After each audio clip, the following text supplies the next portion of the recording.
Welcome to home food channel. இன்றைக்கி நம்ம சேனலில் ஸ்வீட்டான ஒரு ரெசிபி செய்ய போகிறோம். எல்லாமே நார்மலாக ரவையில் தான் கேசரி செய்வாங்க. நம்ம இன்றைக்கி கொஞ்சம் டிஃப்ரெண்ட்டாக அவலில் கேசரி செய்ய போகிறோம். வாங்க எப்படி செய்யலான்னு பார்க்கலாம். பாத்திரத்தை அடுப்பில் வச்சுட்டு நான் இதால் 1 கப் அவல் எடுத்திருக்கேன். சிகப்பு அவல் தான் நான் எடுத்து இன்றைக்கி செய்ய போகிறேன்.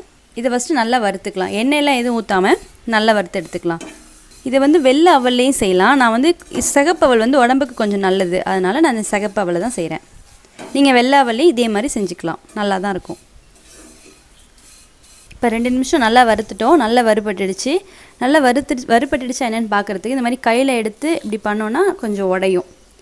இப்போ நம்ம ஸ்டவ் ஆஃப் பண்ணிவிட்டு இதை ஒரு மிக்சியில் போட்டு ரவை மாதிரி அரைச்சி எடுத்துக்கலாம். நான் இப்போது அவலை நல்லா அரைச்சி எடுத்துகிட்டு வந்துட்டேன். இந்த மாதிரி குறைன்னு ரவை பதத்துக்கே ரவை மாதிரியே அரைச்சி எடுத்திருக்கேன். இப்போ நல்லா 1 கப் அவல் எடுத்தேன். பார்த்திங்கன்னா எனக்கு இப்போ 3/4 கப் அளவுக்கு அந்த ரவை வந்திருக்கு. இப்போ நம்ம திரும்ப கேசரி செய்ய ஆரம்பிக்கலாம். அடுப்பில் பாத்திரம் வச்சு பாத்திரம் காஞ்சோன்னு 2 ஸ்பூன் அளவுக்கு நெய் ஊற்றிக்கோங்க. இதில் ஒரு 10-15 முந்திரி, ஒரு 10 திராட்சை போட்டு நல்லா வறுத்து எடுத்துக்கலாம். இந்த மாதிரி முந்திரி திராட்சையெல்லாம் நல்லா திராட்சை நல்லா உப்பி வந்தோடனே எடுத்துக்கலாம். நல்லா வறுபட்டுடுச்சு. இப்போ எடுத்துக்கலாம். இப்போ அதே நெய்யில் நான் 3/4 கப் அவல் எடுத்தேன். அதனால் அதே மாதிரி 2 மடங்கு தண்ணி ஊற்றணும். அதனால் எனக்கு 1.5 கப் வரும். நான் 1.5 கப் தண்ணி ஊற்றிக்கிறேன்.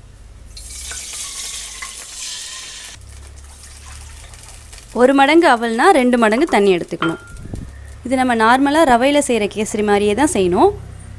தண்ணி ஊற்றி தண்ணி நல்லா கொதிக்கணும். இந்த மாதிரி நல்லா கொதி வந்துடுச்சு.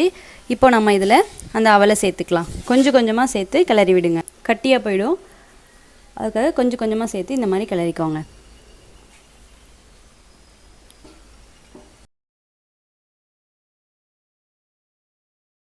இந்த மாதிரி தண்ணி விட்டு நல்லா கிளறியாச்சு. கிளறினதுக்கப்புறம் நான் 3/4 கப்பு அவல் எடுத்திருக்கேன். அதனால் 3/4 கப்பு நான் ஜீனி சேர்க்குறேன். உங்களுக்கு இனிப்புக்கு ஏற்ற மாதிரி சேர்த்துக்கோங்க. நீங்கள் வேணால் 1 கப் கூட சேர்த்துக்கலாம்.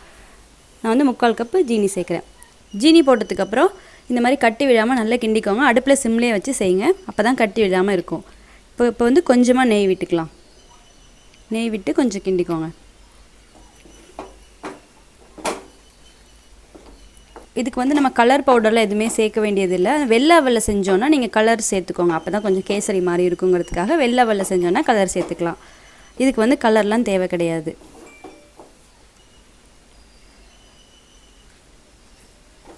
திரும்பவும் கொஞ்சம் நெய் விட்டு இந்த மாதிரி நல்லா கிண்டிக்கோங்க. ரொம்ப கொஞ்சமாக உப்பு சேர்த்துக்கோங்க. அப்போ தான் அதில் உள்ள இனிப்பெல்லாம் டேஸ்ட் நமக்கு தெரியும். அப்படிங்கிறதுக்காக தான் உப்பு சேர்க்குறோம். கொஞ்சமாக சேர்த்துக்கோங்க. இப்போது நான் 2 ஏலக்காவை பொடி பண்ணி வச்சுருக்கேன், அதுவும் இது கூட சேர்த்துக்கலாம். சேர்த்துட்டு நல்லா கிளறி விடுங்க.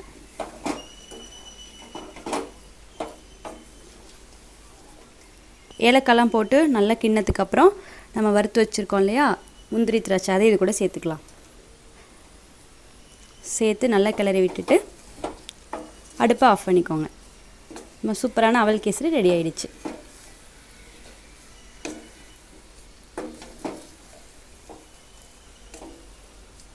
ரொம்பவே ஸ்வீட்டான அவல் கேசரி ரெடி ஆகிடுச்சு. நம்ம அவலில் செய்கிறதுனால இது உடம்புக்கு ஹெல்த்தும் கூட. கண்டிப்பாக இதே மாதிரி செஞ்சு பார்த்துட்டு எப்படி இருக்குன்னு வீடியோக்கு கீழே கமெண்ட் பாக்ஸில் கமெண்ட் பண்ணுங்கள். இந்த வீடியோ உங்களுக்கு பிடிச்சிருந்துச்சுன்னா நம்ம ஹோம் ஃபுட்ஸ் சேனலை சப்ஸ்கிரைப் பண்ணுங்கள். மறக்காமல் பக்கத்தில் உள்ள பெல் பட்டனையும் ப்ரெஸ் பண்ணிடுங்க. மீண்டும் இன்னொரு சுவையான சமையலோடு உங்களை சந்திக்கிறோம். Thank you.